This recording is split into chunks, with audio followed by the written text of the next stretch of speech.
Saya ulang, siapa yang undi UMNO Barisan Nasional dalam pilihan raya ini, dia akan dapat percuma DAP.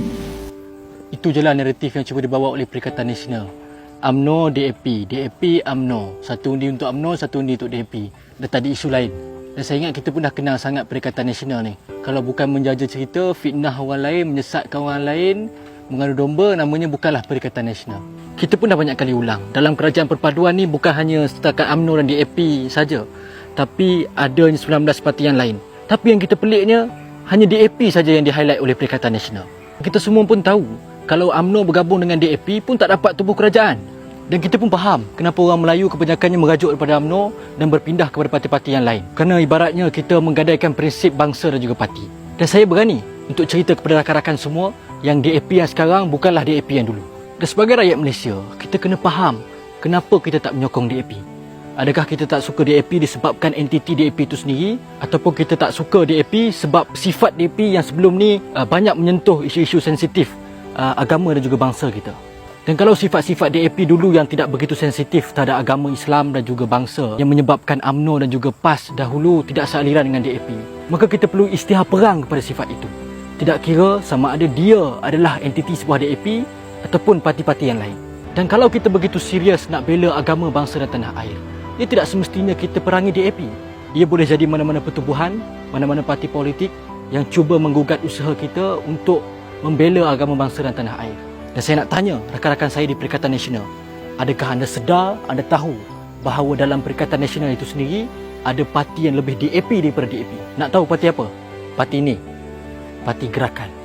Dah macam-macam parti Gerakan ni buat, tapi mereka berselindung di bawah parti yang kononnya kepimpinan ulama' ini, kononnya menjaga Islam ini. Parti Gerakan ni dia dah sentuh sensitiviti, dia dah sentuh agama, bangsa. Walaupun ketika mereka dalam Perikatan Nasional, mereka berani untuk sentuh tentang sensitiviti kita. Takkan kita nak duduk diam? Takkan kita nak menghalalkan saja apa saja perkara yang mereka buat dengan alasan mereka bersama dengan parti yang kononnya Islam ini? Apa yang Parti Gerakan ini dah buat? Pertama, mereka pernah menentang tulisan Jawi ini secara terang-terangan.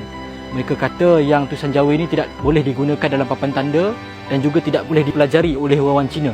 Kedua, Parti Gerakan ini jugalah yang antara yang terawal menandatangani ratifikasi ISET ataupun menuntut hak sama rata supaya kebebasan agama, keistimewaan orang Melayu dapat dikurangkan dan juga telah meruntuhkan hak-hak orang Melayu. Orang PAS yang sayangkan agama dan bangsa ni, korang tak ingat ke yang kita pernah pergi perhimpunan ISET, ramai-ramai kita menuntut bahawa ratifikasi ISET ni tidak dilakukan. Juga kita menuntut bahawa kerajaan tidak membenarkan hak sama rata dalam Malaysia ini. Tapi mereka lupa apabila mereka dah tidur sebantal, satu selimut dengan Parti Gerakan ini. Orang-orang PAS yang daripada dulu sampai sekarang memang teringin sistem pemerintahan Islam iaitu hudud dilaksanakan. Jangan lupa yang Parti Gerakan ni pernah menghantar surat kepada Kerajaan Kelantan untuk menuntut pembatalan kepada hukum hudud dilaksanakan di negeri Kelantan. Buat mereka yang mengatakan bahawa DAP itu komunis, jangan kita lupa Parti Gerakan ni juga pernah menuntut untuk Abu Mayat Chimping ini dibawa ke Malaysia dan juga mengiktiraf Chimping ini sebagai pejuang negara. Dan ketika mereka telah pun berada dalam Perikatan Nasional, baru-baru ni mengeluarkan kenyataan bahawa penjawat awam ini membebankan negara. Kita semua sedia maklum bahawa kebanyakan penjawat awam datang daripada orang Melayu. Dan takkan kita nak halalkan je benda ni?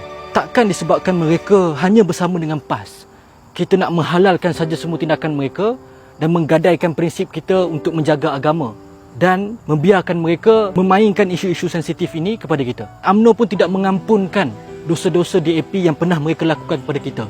Memain isu-isu sensitif, menghina agama, membangkitkan isu bangsa. Tapi kita sedar bahawa DAP sekarang dah mula berubah. Walhal ketika menjadi kerajaan sekarang pun DAP tidak memainkan isu-isu sensitif kepada agama, bangsa dan tanah air. Sebab itu saya fikir kita perlu bersifat terbuka. Yang kita benci ni bukannya entiti DAP, tetapi perangai DAP, sifat DAP yang lama yang sebelum ini menyentuh sensitiviti kita. Kalau kita hanya benci kepada entiti DAP itu sendiri, takkanlah kalau parti-parti yang lain menghina bangsa kita, menyentuh sensitiviti kita, kita nak halalkan je. Perikatan Nasional dah tak ada modal lain. Mereka cuba nak memomokkan orang Melayu, nak bangkitkan kemarahan orang Melayu dengan mendedahkan betapa buruknya DAP. Tapi mereka tak bahas langsung soal ekonomi, soal dasar-dasar kerajaan, soal polisi yang boleh menjaga kepentingan umum. Menjadi pembangkang pun mereka gagal untuk menjadi check and balance kepada dasar-dasar kerajaan, ini kan pula nak jadikan mereka ni sebagai kerajaan. Dan kepada anda, anak-anak muda yang nak jadi fighter agama, nak jadi fighter bangsa, anda nak undi Perikatan Nasional lagi ke? Bagi saya, orang yang taat kepada agama adalah orang yang melaksanakan perintah agama. Bukan hanya bercakap soal agama, tetapi bacul untuk pertahankan agama sendiri. Kepada pengikut-pengikut Perikatan Nasional dan kawan-kawan saya yang mungkin pengundi atas pagar, yang terpengaruh dengan sentimen kononnya kepimpinan ulama' ini, buatlah pilihan dengan bijak. Takut-takut kita nak pilih tebu, akhirnya yang dapat terberau.